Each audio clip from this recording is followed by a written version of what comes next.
So you've been going to the gym for 6 months, same weight, same reps, same pump, but you look exactly the same as you did a few months ago. So here's the uncomfortable truth. Your body doesn't care how many times you show up in the gym. It only adapts to the demands it hasn't met before. If you're not giving it a new demand, you're not building anything, you're just maintaining. What's up guys, Sharma here, and in today's video I'm going to break down the single most important principle in all of strength training, and that is progressive overload. And by the end of this video you will know exactly how to apply it, so every workout will allow you to move forward and progress. So let's cut through the nonsense and let's get started. So what exactly is progressive overload? It is the gradual increase of stress placed on your muscles over time. So your muscles, tendons and nervous system all adapt to a specific stress. If you lift a weight your body has handled 100 times, it has no reason to change. But if you lift a weight slightly harder than what it's used to, your body is forced to respond, build more muscle fibers, recruit more motor units, get stronger and more resilient over time. If you don't overload, there is no adaptation. That's it. That's the whole game of getting bigger, stronger and more muscular. Everything else, the exercises you pick, the splits you follow, the supplements you take, is secondary to this one principle. So if progressive overload is that simple, why do most people plateau in the gym? So there are three main reasons to this.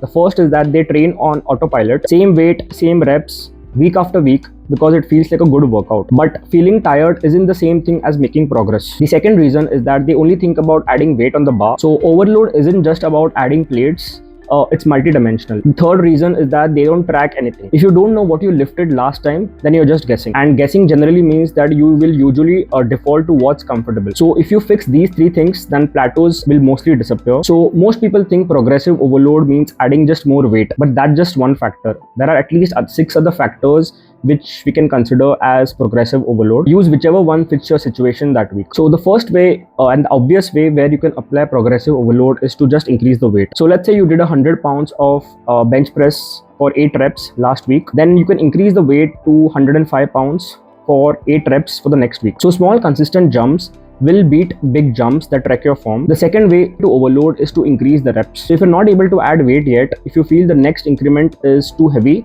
then you can try adding more reps for the same amount of weight. So if you did 100 pounds for 8 reps this week, then you can try 100 pounds for 9 reps the next week, and then 10. So once you hit the top of the rep range, then you can focus on adding more weight and dropping back down. The third way is to increase the number of sets. More total working sets per muscle per week means more total volume, which is one of the most significant drivers of hypertrophy. So going from 3 sets to 4 sets of an exercise is progressive overload, even at the same weight and reps. And the fourth way to apply overload is to increase the training frequency in general. So hitting a muscle group twice a week instead of once with the same total volume split up often improves the recovery and the results. More frequent well-timed stress beats one brutal session. So the fifth way to apply progressive overload is to improve your range of motion or technique. A deeper squat or a slower controlled rep at the same weight is harder than a shorter sloppier version. So cleaning up your form is overload in disguise, and it's often the most overlooked one. So the sixth and final way where you can apply progressive overload is to decrease the rest time. So doing the same weight and reps with less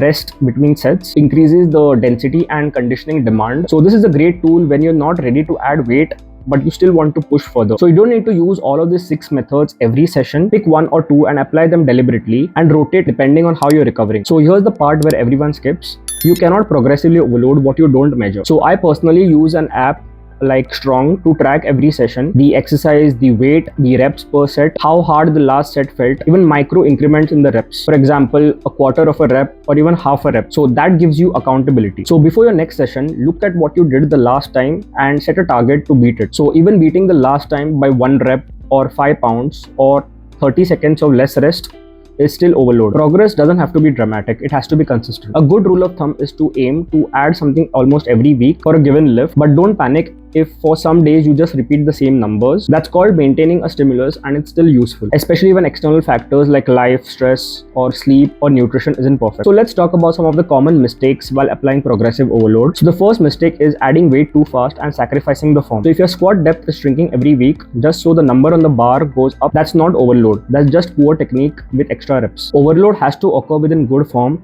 or you're just accumulating injury risk. So mistake number 2 is ignoring the deload week. You can't overload forever without without a break. Every 4 to 8 weeks, you should be taking a lighter week. So reduce the intensity of volume so your joints and nervous system can recover. So deloads aren't about losing progress, they're just protected. So mistake number 3 is overloading everything at once. Don't try to add weights, reps, and sets, everything in the same session. Progressive overload is about beating your recent self, not chasing someone else's numbers or your all-time best while being under-recovered. So small local wins compound into big results. So let me give you a simple example of progressive overload.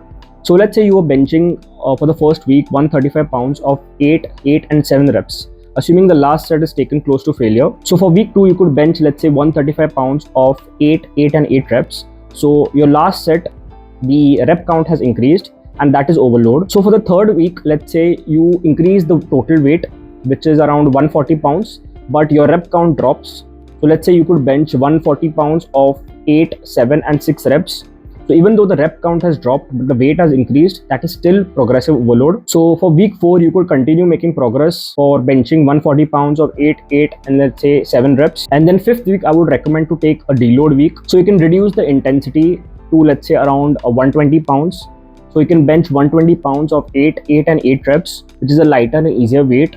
So this will help your body to recover. And then finally for week 6, you can go back to 140 pounds of 8, 8 and 8 reps. So you will be able to progress faster and more effectively after the deload week. So if you notice the pattern here, progress is not always linear. So there will be days where your strength will decrease and you will feel weak, but the overall trend over months is what matters. So how to put this in your routine? So the first step is pick your main lifts for each muscle group. So note them down exactly what you did the last time when you trained. Before your next session, decide one variable to nudge. It could be weights, reps, sets, tempo, or even frequency. So log the new number and repeat this and take a deload week every 4 to 8 weeks. So to conclude, progressive overload isn't complicated, but it does require intention. Your body only changes when you ask more of it than it's used to. So stop guessing, start tracking, and give it a reason to adapt each week. So if you found this video helpful, drop a like and subscribe for no nonsense training advice, and see you in the next one.